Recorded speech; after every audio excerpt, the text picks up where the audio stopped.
une grande idée qui va faire un peu chapeau, j'espère.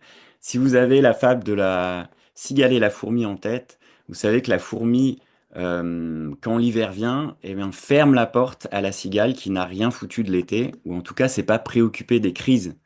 Et donc, c'est ce ressentiment-là que je voulais vous montrer, de fermer la porte à quelqu'un qui demande de l'aide. En fait, vous savez que la fourmi, c'est devenu le symbole du mouvement survivaliste, de se retrancher et de stocker du matériel et de se la jouer un peu chacun pour soi. Tic.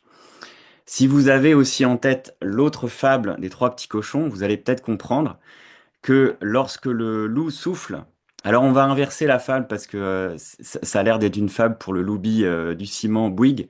Donc quand le loup il souffle la première maison en béton et qu'elle s'écroule, eh bien le premier cochon va dans la deuxième. Le loup qui en fait pourrait représenter le changement climatique détruit la deuxième maison en bois et enfin le les deux cochons arrivent dans la super maison en paille, chaud-chanvre, bioclimatique, qui résiste à tout.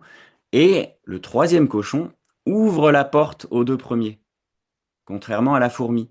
À votre avis, pourquoi? Tout simplement parce qu'ils sont déjà frères, frères ou sœurs d'ailleurs.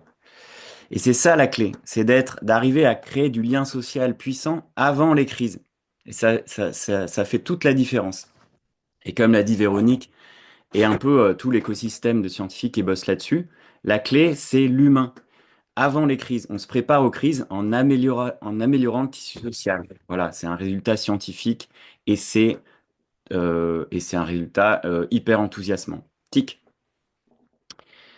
Et donc, de quelle crise on parle? Vous connaissez ce dessin qui est sorti pendant le Covid, où dans la ville, là, il y a quelqu'un qui dit, attention, soyez attentif à bien vous laver les mains, parce qu'il y a le Covid qui arrive, et derrière, sans voir que derrière, il y a la récession, le changement climatique, l'effondrement de la biodiversité, et j'en passe. Donc on va vivre évidemment des crises locales, des catastrophes, comme vous l'avez dit tout à l'heure, avec les inondations, les attentats terroristes, les sécheresses, etc. Et aussi des crises globales.